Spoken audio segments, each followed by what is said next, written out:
You are listening to The Matter Report, a live radio show that ventures into the mysteries of life, as well as the hot topics of the day, either political or business.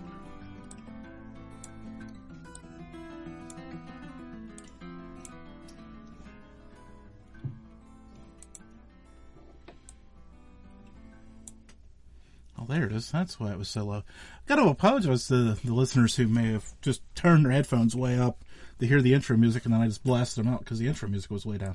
That's horrible. Oh. Beauties of live radio, but horrible for the podcast listener that just wants to scream at me. So go ahead. I'll give you a few seconds here. Go ahead. Call me stupid. Okay. Good. Got that out of your system? Okay. Much better. My guest tonight is Bill Hauser of... You have some long fancy title, but I know you for being the Ghost Box whatever. I don't even know if you have a title for that. Bill, how are you doing tonight? And then you can explain to me, fill in all these gaps of stuff that I didn't write down, apparently. Well, I'm doing good, Jim. My name is Bill Hauser, a.k.a. Candooey, and I'd just like to say hello to all your great audience out there. So let's take two steps back, because we're going to, obviously, like I said, I know you're known for the Ghost Box, but we're not doing that tonight, first and foremost, so if you're here for that, stay tuned, because we're not doing that, but we're going to dig into the nuts and bolts of that. But first, I think we'd be not doing this conversation justice if we didn't figure out the 3 steps that got them there. So what got you interested in the paranormal? Well, it started when I was a kid, like really young age. I started having paranormal experiences back when I was like 4 and 5, around that time, and it just progressed along the way, and I was seeing shadow people, and every once in a while I would see like it looked like a hologram, but back then I didn't know exactly what I was looking at. But yeah, it was a ghostly figure of an apparition, especially Sunday afternoon. Sometimes we'd go visit the graveyard after Sunday dinner from church and all that, and something would come follow me home. So that's kind of what got me started in the paranormal originally, is my personal experiences. So, I mean, you were young then, so tell me about the first time you told somebody what was going on, or what you thought was going on. Well, I mentioned a few times to my mom. She was a little bit more open. My dad, definitely not. He didn't care for hearing that kind of stuff. He thought it was just an active imagination of a young age of myself. And, yeah, my mom was a little bit more open. She kind of had somewhat of a thought that maybe he's seeing something paranormal, because she was from England. And over there, it was quite common to, in older residents and older homes, to have a resident ghost and that. So, yeah, she was a little bit more open-minded. So did that fade in your life, or you keep having experiences, or how do we get moving forward? Well, a little later, I started not being able to see them anymore, but I could sense them around me. I knew when there was some kind of... something was just not right. And so, yeah, I would pick up on my senses there, my spidey senses. So, yeah, it happened. And then, of course, I went to some people's homes a few times after church and that, and went downstairs into the rec room. And, yeah, I started seeing things move around and, all these kinds of experiences that, just couldn't be explained at that young age. So I don't want to say fast forward, but okay, so you're kind of still out there, and then what gets you, I'm just going to ask the question, so how do we get to the Ghost Box? Because that seems like has to be some kind of moment of divinity there. Well, actually, we need to really start with ghost hunting. I did that first of all, so I've been doing ghost hunting for over 25 years, and... So wait, hold on, for the listeners out there, 25 years is before it was cool. I know. Yeah, I was doing it way back when tape recorders and that kind of stuff was being used, and for EVP work and that. So, and photos were done by film, 35 millimeter film and that. So, yeah, and when he says tape recorders, he means one with actual tape in them, not to make you feel old. But there's some people out there who don't get it. Yeah, we didn't have digital recorders, so yeah. So when that came along, that made it a lot more easier. Believe me. Well, it made everything easier, right? You didn't need to go get the film process. You didn't need to go find new tapes. You didn't need to do this. You didn't need to do that. Yeah, and you save yourself a hell of a lot of money too. So Yeah, I look at some of the digital pictures I took, in the dark, and I'm like, I'm glad I have to pay for that because it's useless. yeah, I remember getting a few photos like that. That just there was something there, but just to show someone, they just wouldn't. They'd say, overexposure or whatever. They would have some logical explanation for it. Oh, everybody has a logical explanation for any kind of thing that you put in the picture. It's called Photoshop. Yeah, yeah. Well, back then it was shoot, point and shoot, and hope for the best. I think. Of course, for those fun people out there, there's those people that say, well, Photoshop wasn't around back in the day. Well, the picture of Abraham Lincoln and Mary Todd was like the original Photoshop because they never had their picture taken together. Yeah, yeah. That's a mystery in itself, shall we say? So, well, I mean, or is it somebody that had the two pictures and put them together and made some money? Yeah, exactly. Anyway, so you started ghost hunting. You did, because, okay, so this is all pre-internet, right? So how did you find these people to go ghost hunting with, or did you do it by yourself? Well, actually, I went out quite a number of times by myself when I first started, and then finally I met up with some people, and they took me on, and yeah, we went to Vancouver Island, to Victoria, went to some really interesting places there, and that's where I started to really have a better understanding of the paranormal when you got to be with, medium psychics and, really nuts and bolts kind of guys that were really into, documenting the paranormal. So, yeah, that really gave me some, a certain amount of grounding, shall we say, to understand the phenomena and so on. So, in the early days, because you had some experiences, how did you relate to the mediums? I guess the question I'm going to ask is, because I know, I've had some experiences too, but I'm always kind of a little bit, I'll say the word, it's a bad word, skeptical of mediums. Just because, I don't know, I'm skeptical of everybody, I guess. I guess we should preface by saying that, and then it kind of doubles down when you start getting into things that you don't quite understand. But you had some experiences, like I said, I did. So did you take to that more readily, or were you just kind of like me? Yeah, that actually helped, Jim. Those experiences of the younger years of my life, and then I had an experience in Ross Bay Cemetery. Because back then I wasn't doing like things like grounding and like your personal protection, and I am somewhat sensitive to a degree as well.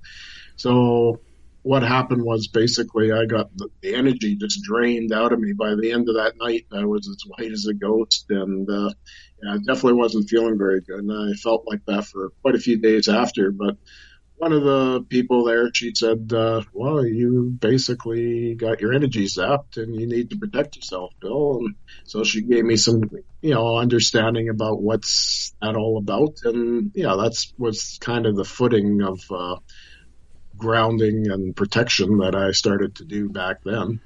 And then, that just progressed along the way. And, I've developed sort of my own I would say my own style of investigating. And then, now I'm an independent and, I do a little bit of work with some paranormal groups that are out there, but I tend to like to be by myself quite a bit. And then the Ghost Box, well, that came on back in T10.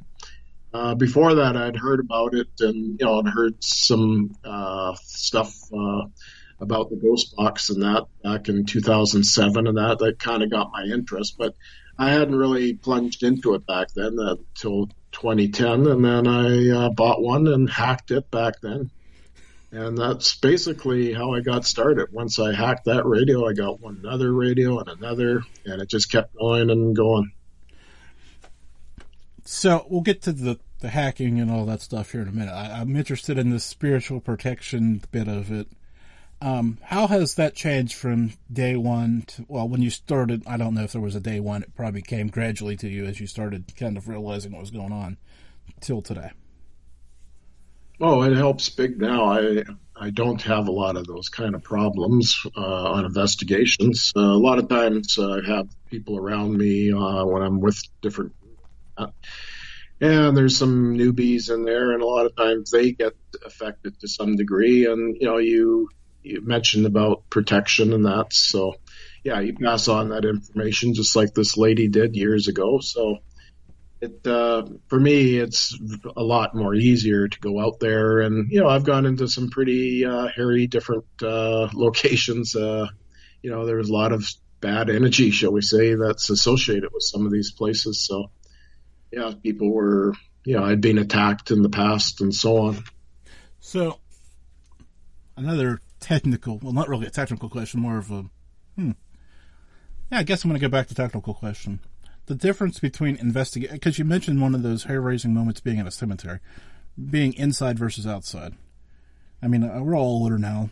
We all prefer to be inside. I'll speak for myself on that one. You can disagree with me, but am I right in saying that?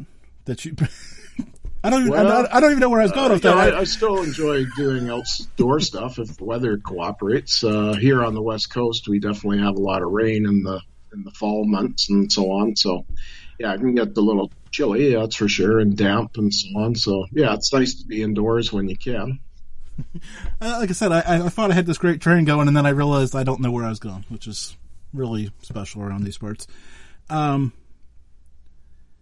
So take me back to those days you were investigating with people, doing EVP research back then.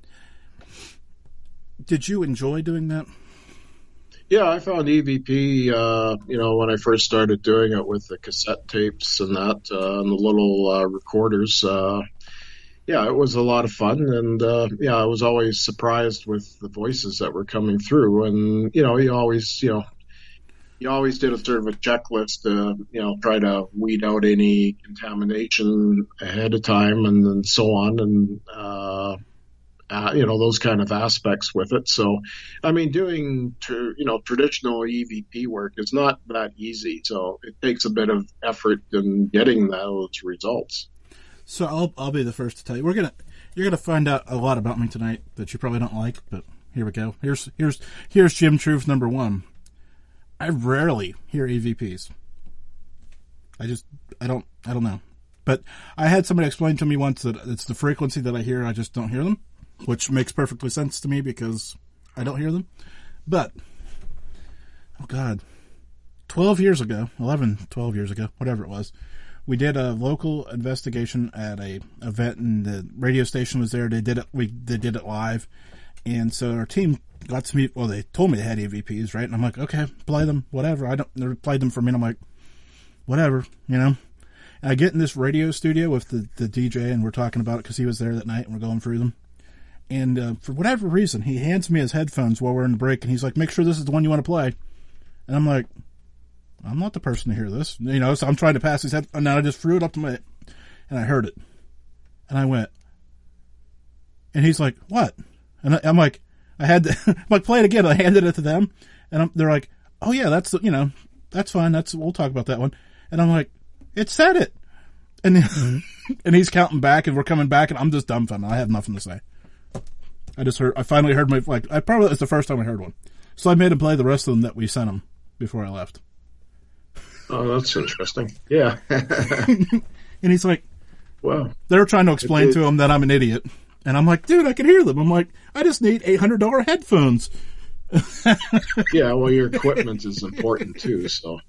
I guess that was my point in this, that A, there's a lot of time that goes into it. And I don't need to tell you that, but yeah. And B, there is the art of the equipment that you do have. Yeah. So now that let's kind of switch into modern EVP, because with it being digital, everybody knows it's easier to flub, but is that helping people or is that hurting people because of the flubbing and I don't want to say doctoring, but you can turn it up and slow it down and all this other stuff. I guess you could slow it down before, but it's really, really easy now. Yeah, well, the types of software that you can use, you can really change the whole pitch and sound of an EVP, and you clean it up, do a little scrub as they used to call, and stuff like that. So, I mean, to be honest with you still have to use a little bit of discernment when you hear stuff like on other radio shows. They'll have EVPs by people and that. So, but when it comes down to it, I mean, it's those kind of frequencies. Yeah, you're not going to hear them. Very seldom do I hear an EVP, but once in a while I'll hear a disembodied voice. That's happened, a few times here and there. But yeah, that's why you have a digital recorder or whatever. It can pick up those lower frequencies.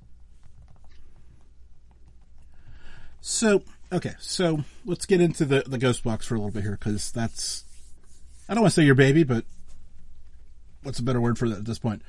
Okay, so 2015 or 2010. I don't know where I got 15 from. That's always special when I just pull random stuff out of the air. Where'd you hear the first one at? Because that's the interesting part of all this. Well, actually, it was first time I heard of it. I believe it was on Coast to Coast about 2007. There was a guest, and he had been using the ghost box, and so he had some sample audio highlights and that were played, and it kind of sparked my interest, and so I looked into it a little bit more, and then the name Frank Sumption came up, and he was the guy that created the ghost box. So I mean, radio's been used for a long time for spirit communications and instrument transcommunications, so I thought, well, this is kind of interesting.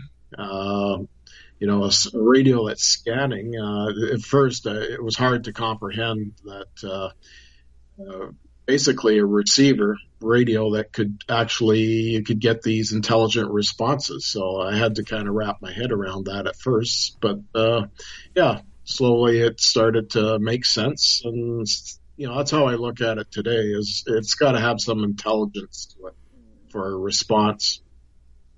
So so you heard it in 2007. When was the first time you heard one in person, though?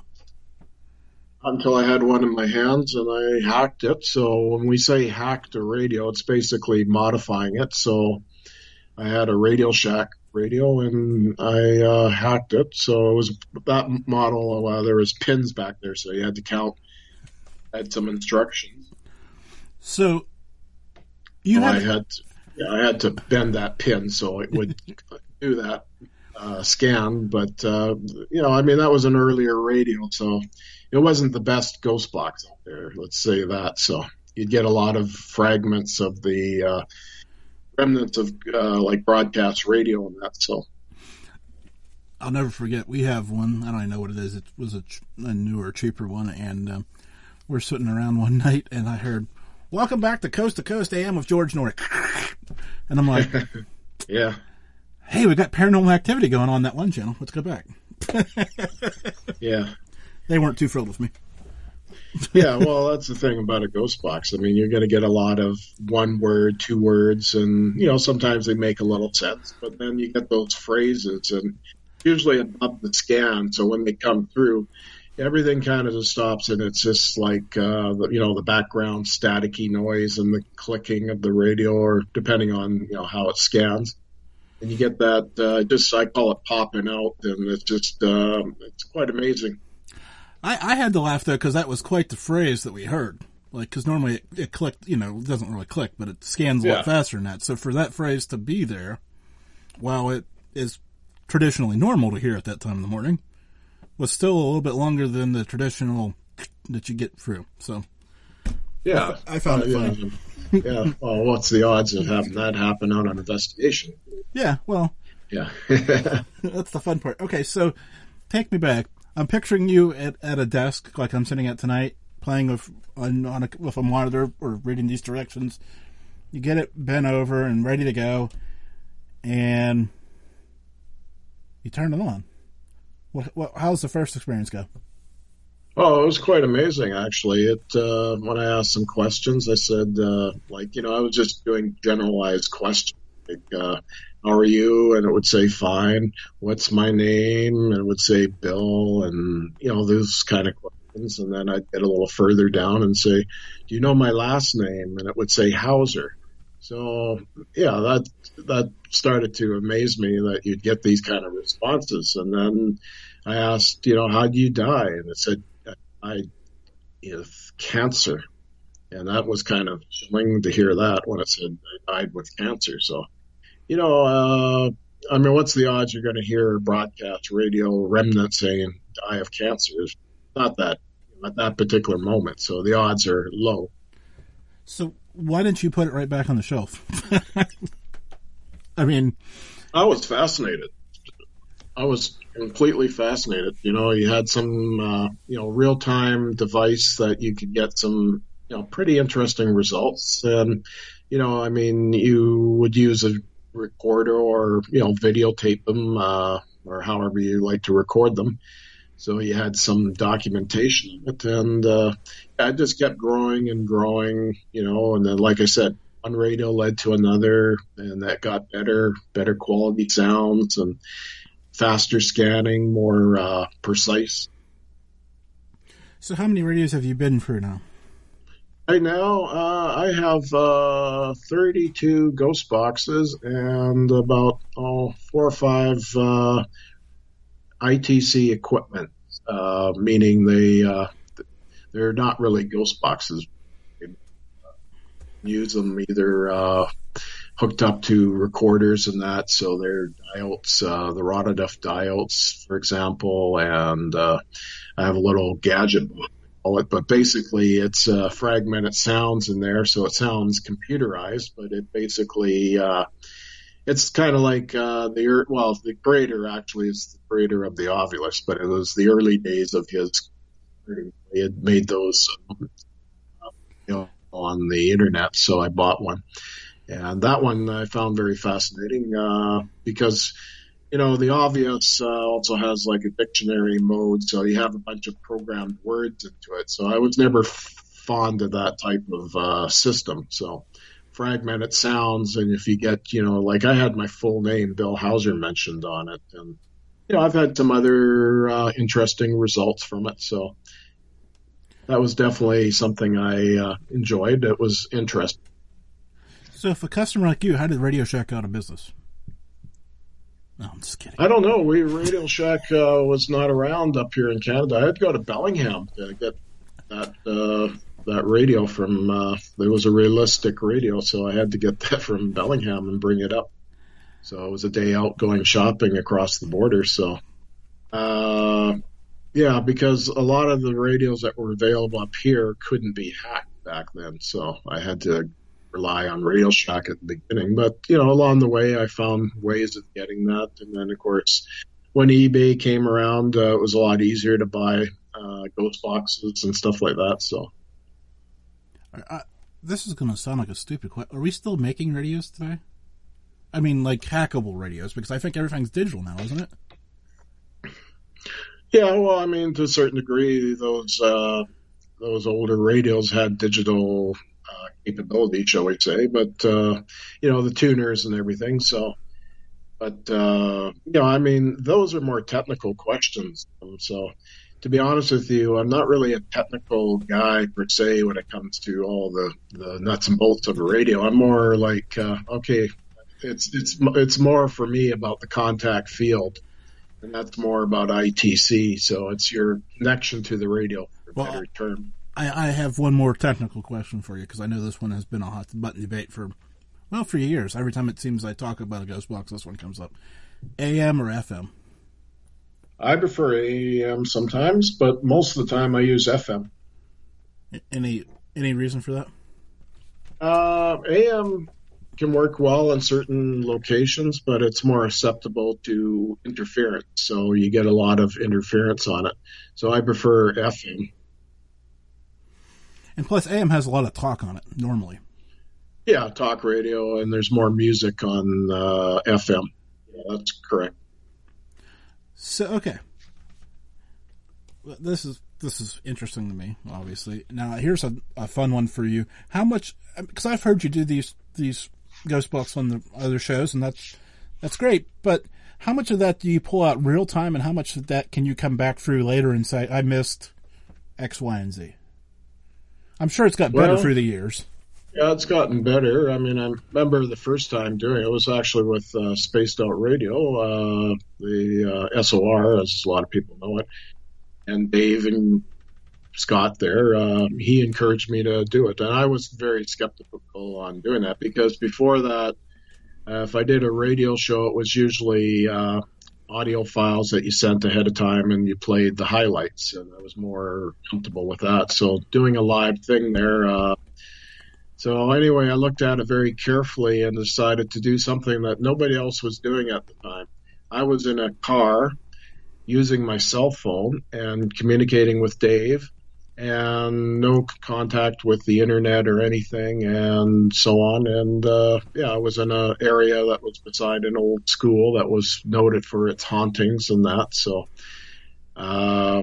basically, we started to do it that way, and it was amazing the amount of stuff that was starting through. And there's times where it got creepy and it just got really off the charts with replies and stuff. And then, people would ask, can I get a hold of my mother or grandmother or whatever? And so you try that. And, a lot of times it didn't go through. I couldn't do it. But then there's times it did. And then as I did it more and more, it got better and better.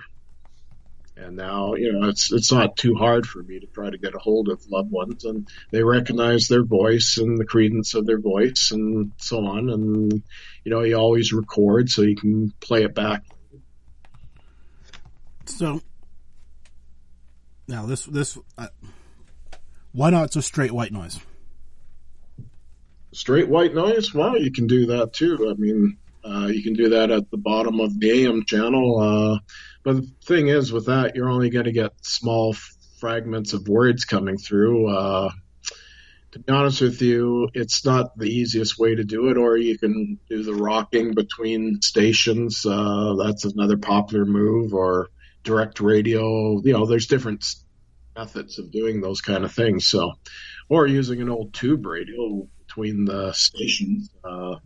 People have gotten some pretty interesting stuff. So, there's been different, like I say, radio's been used for a long time for communication to the dead. So. Yeah, I was just wondering, because, obviously that'd clean up all the interference if you just used one, but I understand the variables. I'm just, like I said, I'm fascinated by it, because I'm so... First, okay, so here's hot take number 2, Bill. Mm-hmm. Maybe you'll agree with me on this one or disagree with me on this one. The ghost box gives me a headache. Yeah, I would agree with you. It gives me a headache sometimes, but I've learned to condition myself to it. But each radio, I'll have to say, it's totally different. So it has a different feel to it. So that happens. So, but I can understand people listening to it. It's hard at first. They don't have that ear to catch those smaller, lower frequency voices that come through. Yeah, we were talking this afternoon about you coming on. You said you were going to do the ghost box. I'm like, that's great, that's fun, because I do appreciate it, and I do enjoy listening to it in very small samples, but I don't know if I'd like it in my ears tonight. So it's all fine with that. Yeah. Well, now I've done a lot of the, for well over 5 years, I've done the live ghost box stuff, and it's great. I enjoyed it and that, but I want to take a break from it. It does kind of wear you down a little bit, both mentally and a little bit physically. Sometimes I would be drained after a radio show. A lot of people don't realize it, so I'd have to kind of mellow out and, definitely do your protection and everything. And, it's, to be honest with you, I treat the ghost box as a form of electronic mediumship. So it's like a tool. It's like saying putting the entities on a speakerphone, say, that type of concept of listening, so everybody can hear it. So Kat Ward from Paranormal Heart has a good question here, and I'm just going to jump on it because you just popped it up, and I like it better than the question I had for you, so we're going off it.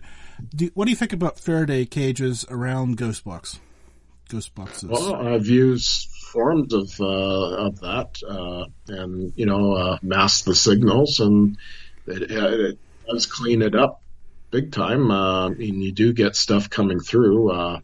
But the thing is a true Faraday cage is grounded, so you have to have a grounding to it. So I kind of created my own Faraday cage with a neutral ground. So it's like your car with the tires. So it's a neutral ground. And I was getting some interesting stuff through that. So, but again, you're limited to a lot of stuff that comes through, shall we say. It's hard to explain until you actually start hearing it. And, what I'm looking for is that intelligent response. So I've got to wander into this topic for a minute because it fascinates me. A large portion of not a large portion. Yeah, actually it is, as I look at the people there, are Canadian that listen to this show live. And it has been that way for a while, and I can't quite understand it. As a fellow Canadian, do you have any advice for me that makes the show more Canadian?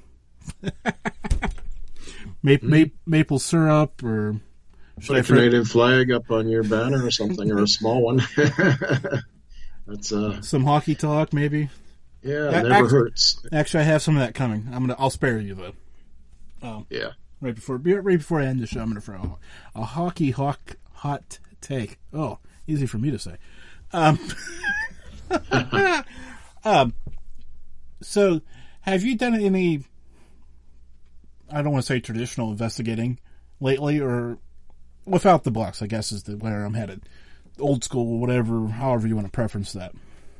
Yeah, I have actually, not right at the moment, but I have earlier this year, I've gone and did some work, and then of course I'm used as the specialist in the ghost box, so I do that kind of after that's part of the investigation. But the thing is, I've been trained, I do things and stuff like that for EMF fields, and all these different little things, and then filming, and then taking photos and stuff like that. So. Do you enjoy that still? Yeah, to some degree. I enjoy, taking a camera, and, you can do it different ways, take 1, 2, 3, and then, if you don't get nothing in one, but in the third and nothing in the second. Yeah, I enjoy that, or just point and shoot kind of thing, kind of randomly. It's fun.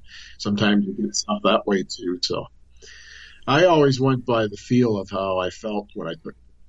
Oh, I kind of used a little bit of that intuitiveness of, feel the energy of whatever is around me. So she has a follow-up question here. Oh, she has two. Oh, she's killing it tonight. I may just call her and let her host the show. She wants to know, have you used compasses or Morse keys?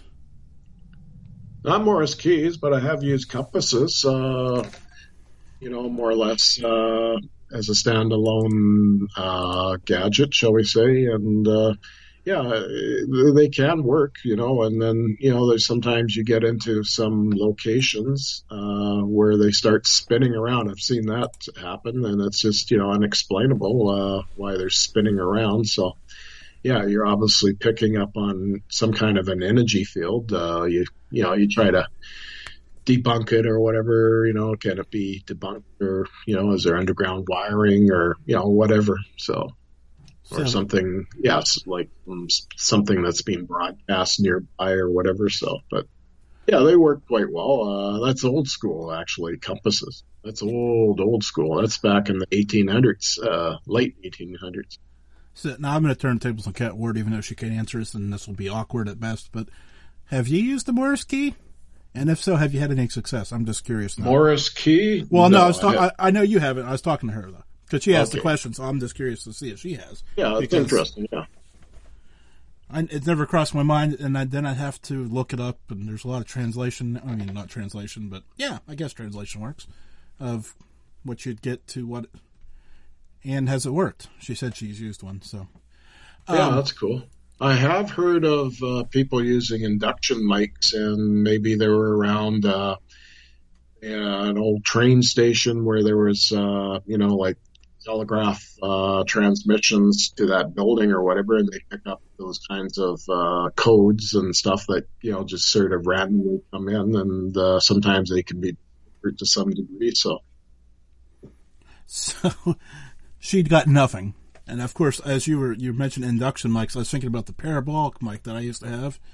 Yeah. And you'd walk around with this,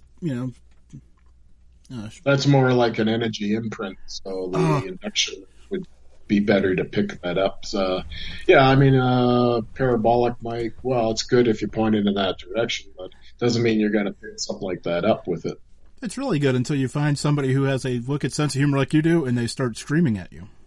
Yeah, it's wherever you point it, that's great. But what I like about a parabolic mic is anything off to the sides that you're not pointing, you don't get that background noise. So, MLK, I can't ask that question if proton packs are any good. yeah. I just Yeah, can't. I actually used one time, a really good one. There was a handheld model, and it was actually used for broadcasting purposes for reporters in the field. And that thing worked really well for EVPs. I mean, So, it was expensive to use, so. so Kat Ward's other question, she told me she quit after this one. What piece of equipment do you think is just, what was the word she used? Hold on. Utter trash. There we go. Well, I mean, there's some questionable equipment now on the paranormal market, shall we say. I find a lot of gadgets, there's stuff that works still no matter what. But the thing is, you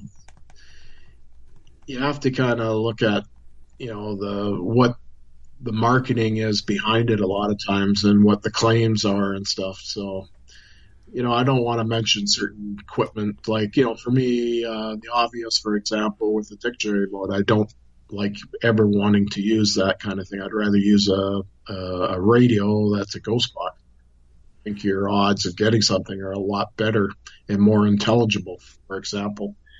But then, there's other cameras out there that claim that, they're really good. So, I mean, who knows? So, Can I throw my answer out there just for the record for people? It's been what's a while. that? Been a while since I said this. Any phone app, any, No, don't use those. doesn't matter what it is. No, I mean, I have experimented with them, but I don't have any faith in them. They can easily be manipulated at the time of the software writer and that. So, I mean, depending on your phrases of questions, they could, come up with some kind of artificial intelligence to create a logical answer, shall we say. So, to be honest with you, I'm not a favorite of Apple as far as I'm concerned. And those complaints go to Bill Hauser. No, Mm-hmm. I did I not always say say that. I'm a radio guy, so that's what I like to use. So, So, in all these years of investigating, you've had to come across. Well, you mentioned earlier coming across some things that aren't friendly, so to speak. Are you? See, I tell people all the time, I'm not worried about when I go investigating because my guard's up and I'm aware and do similar things. It seems like similar things. I don't. We didn't get deep into that, but there are times that when you come back, to take care of things. But when I go, I joke about this. When I go to Walmart, I'm more my guard's down and I'm not paying attention and more likely to bring something back. Do you find that to be the case? uh, well, for me, it's like if I'm going to say someone's funeral, for example, I find that very tough. Not the emotional part, Of course, that's sad in itself, but the spiritual side, shall we say, or the I pick up on energies in funeral homes and stuff like that, and especially at a time that you're grieving too. It's you can be more vulnerable to that, so are more sensitive. So, yeah, it comes down to really having to learn how to block the best you can, and take precautions. Go home. I light a lot of incense, like frankincense at home, and basically focus my mind. And the old saying, put the white light around you from head to foot, God's white light, and things like that, and those kinds of techniques. I'm not grabbing a whole bunch of crystals or anything. I'm just, doing stuff of that nature. And then sometimes, like a bath works well with Epsom salts. That's a really good way. Just whole etheric body energy around you. So, I've got to ask this question. I don't know why. It's bugging me, so I'm going to ask you. I know the answer to this. When they show EVPs on TV and they have what it says on the screen, does that EVP even count because they put it in your head? Well, you know, anything with paranormal TV shows, my thought is it's all based for entertainment, unless it's like a very down to earth documentary. Uh, but my thoughts on documentaries, it should have a certain amount of historical aspects to it as well, and then the things that you catch while you're investigating that you can put on there. But just your regular paranormal TV shows, no, to me that's all entertainment. You know, Yeah, I know know. I've been ridiculed in the past, but I keep saying it's all for entertainment. Well, obviously it's for entertainment because they always catch something, and Okay, Bill, you've been on hundreds of investigations at this point in your life. Fair? Yeah, How many of them would make a good TV show?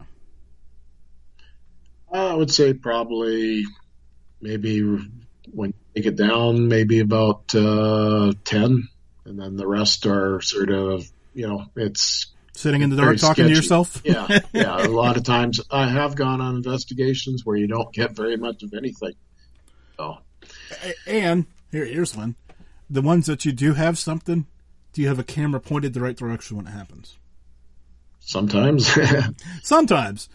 Well, yeah. okay, yeah, But the thing is when like for me, how I take photos, it's more about the feel that I sense, and then I point the camera and shoot. And if I do it the step 1, 2, 3 method, or just randomly point and shoot, whatever. So the thing is yeah, when it comes down to it, I mean, those kind of things can easily be criticized as well.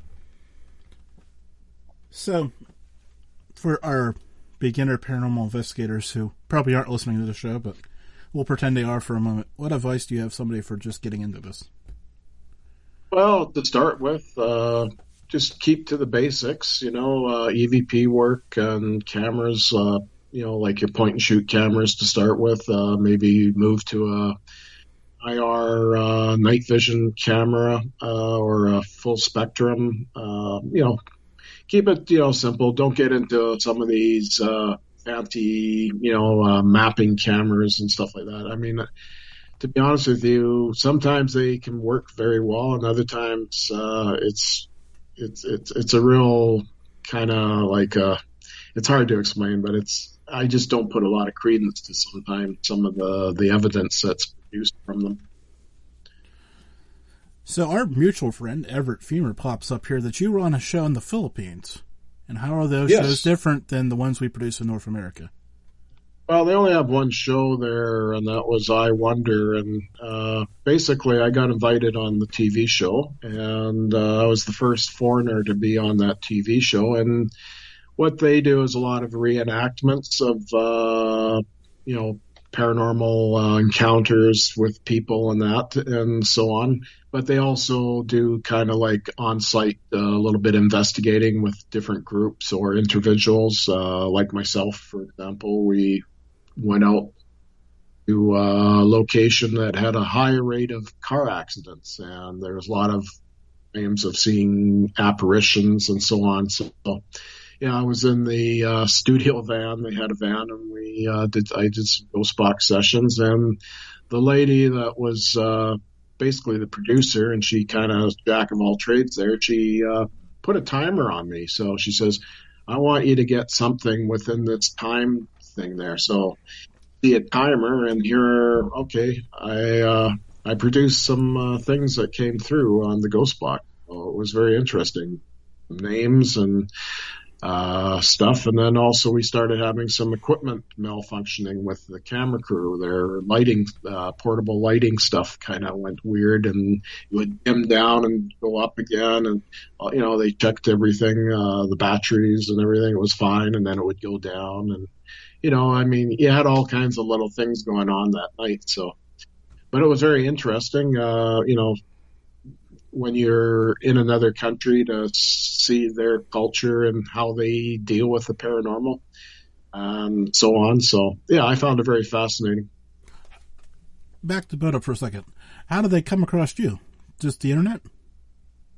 Well, actually, I had a mutual friend that was involved with that TV network, and he suggested, why don't you, when you go over to visit over there, why don't you just give him a call or something? So ahead of time, I made contact with the producer and said I'll be over at this time, and didn't really hear too much after that. Just thank you very much kind of thing for your interest. And then while I'm over there having dinner, I got a phone call on my, I had a cell phone there, and basically it was the producer, and she asked me, are you still interested in coming on a TV show with us? And I said, well, of course. And so she said, okay, let's arrange for the interview part, and then we'll go from there. So we went over to the condo I was renting, and we did the interview part. And then after, we went out in their studio van with their camera crew. It was only two guys, and it was very interesting. I found the way they did things over there was very unique in filming and stuff like that. So. That's the only TV show you've been involved with? I've been on some other smaller stuff, but nothing that's real substantiating. That was probably the biggest, as far as I know. It's one of the biggest TV shows in the Philippines. So, and it also has a worldwide following. So, boy, I'm just trying to wrap my head around all the changes that you've seen in the last 25 years going with all. I mean, it's amazing how fast and how rapid all this stuff has kind of came to us. Well, what I've seen the change is, of course, equipment. There's a lot of equipment now that's available to the general public if they have the money to buy it.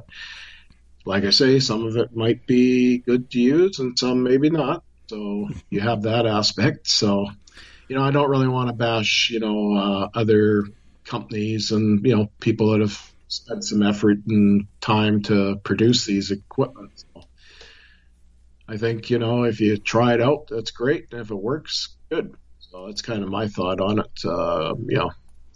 Reviews are always good. If you check reviews, find out how other people are finding these new equipment.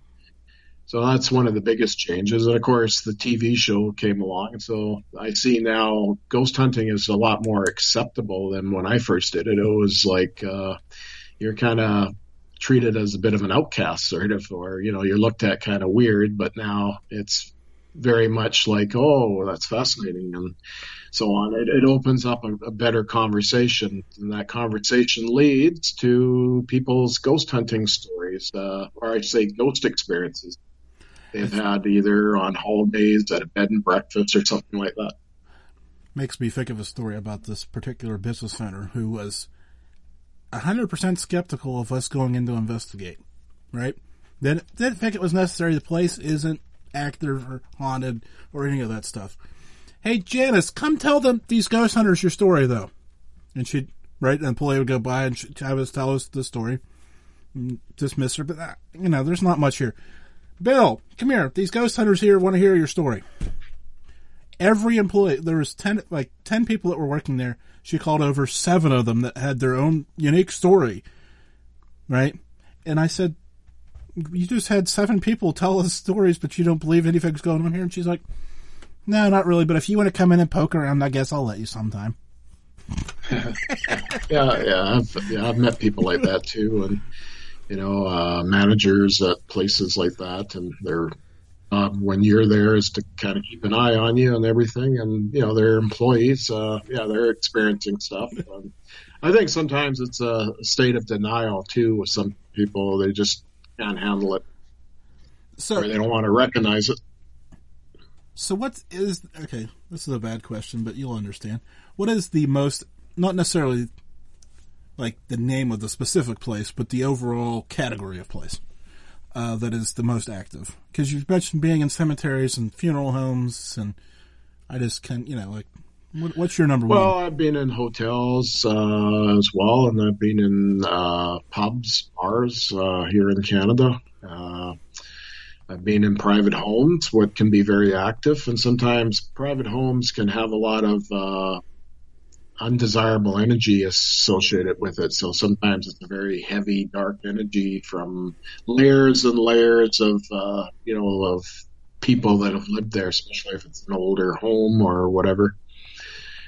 Uh, Historical locations here in British Columbia I've been to. So I've gone to Hat Creek Ranch, and that was a lot of fun. And yeah, it was kind of like the Wild West kind of thing. And O'Keefe Ranch, that was another ranch, more in the central interior, and that was pretty interesting. A lot of history there.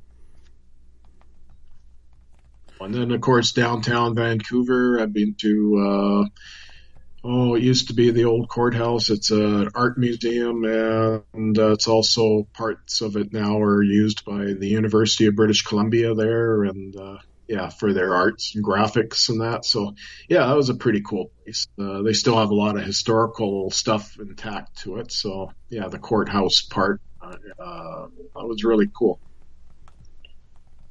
So, okay, now here's the fun part of this. We're getting to the end of this. So, I like to ask not random. This is the first one isn't random, but the next few will probably be questions. If I could Willy Wonka golden ticket you somewhere to go investigate, where would you go? Oh, like on your bucket list? Yeah. For me here, if it was in here in my area, I would say Riverview, because that's a formal mental institution. Used a lot for the filming industry now, but they have some sections that are still being, I believe, that are used for outpatient stuff for people with psychiatric problems. So that would be that's a hard place to get into. I think usually if they want you in there, they want you to pay a big price to film there. So just like the movie companies do. So you have to have big pockets with lots of money. But yeah, that place would be interesting because there's been lots of stories. Even the film crews, they've experienced stuff there, and I've known some people that work in the film industry, and they've experienced stuff too, personal experiences on site of doing filming there. So, being a good paranormal investigator, you probably have your favorite breakfast cereal? Well, no, not really. I'm not a big one. You're not I know where you're going with that. Okay, well then I'll get you with this other question. Then your favorite beverage. It could be adult or whatever you want, whatever your favorite beverage is. I'll shut up. Well, I'm a coffee drinker, so I like coffee. But yeah, I do like other beverages. I'm not a big alcohol drinker, but if I drink a cocktail, say, I like vodka and soda, twisted lime. Summertime, I'll drink beer more then. I don't touch it very much in the winter months. So yeah, that's kind of where I am with that. Now, this one is obviously, well, I'm just not going to preference this one. Favorite TV show. Doesn't have to be paranormal. Favorite TV show?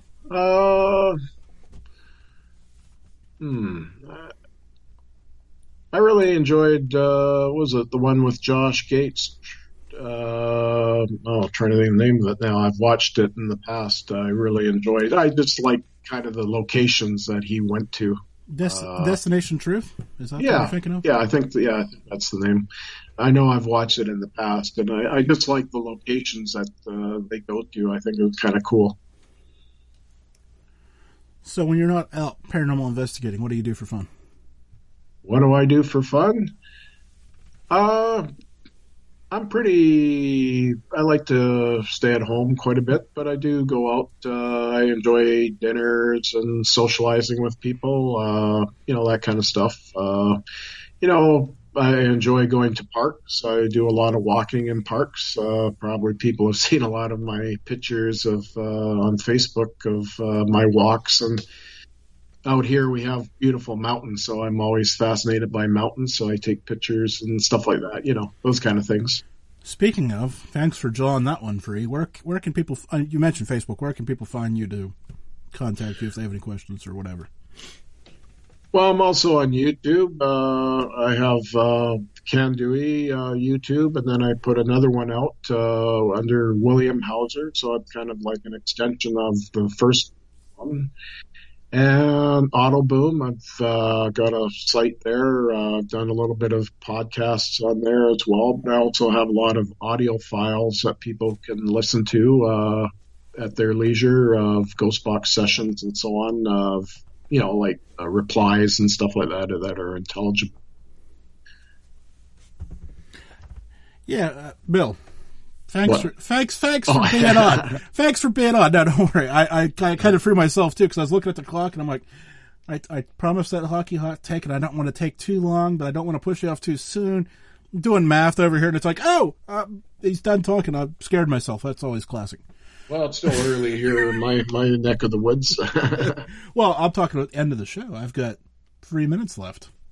Yeah. So I'm going to push you off and get to this hockey hot take unless you want to hear it. Oh, I'll sign off and just like to say bye to everybody. And thank you, Jim, for having me on your wonderful podcast. Thanks, Bill.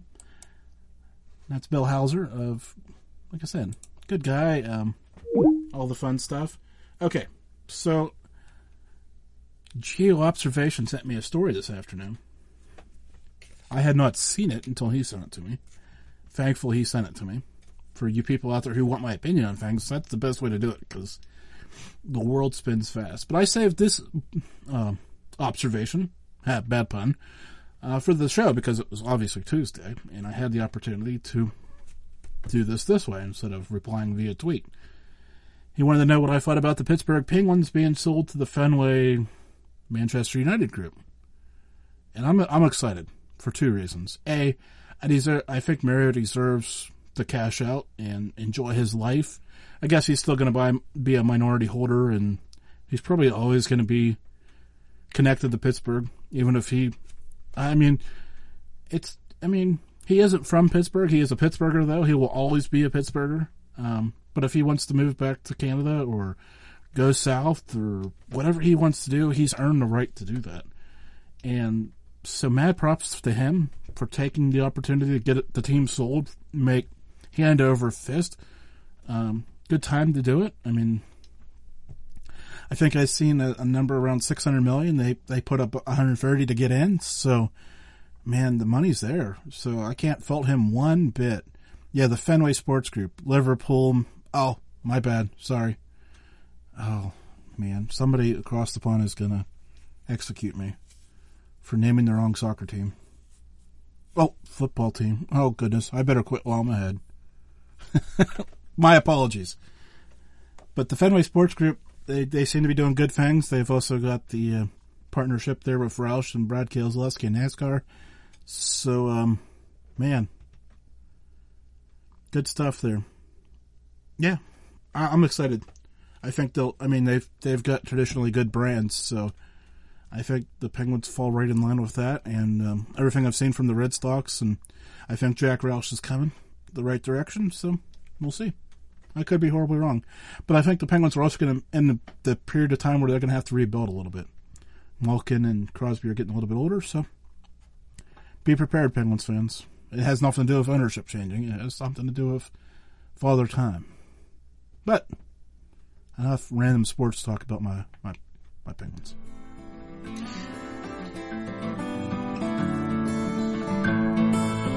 Thank you for listening to this episode of the Mail Report. Stay tuned for details on saving money at the Duck Pond Shop. I hope you enjoyed this report.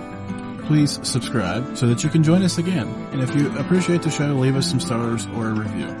For more notes from this show or other great shows, check out Mallard.com. A reminder, the views and opinions of this show are those of the host and guest and do not represent any sponsors, affiliates, or any other partners of the Mallard Report. Now for your money-saving tip. Promo code Mallard at checkout of duckpondshop.com, where you can get your t-shirt, coffee mug, and other great products. That's promo code Mallard at checkout, duckpondshop.com. Until next week, stay safe and keep quacking.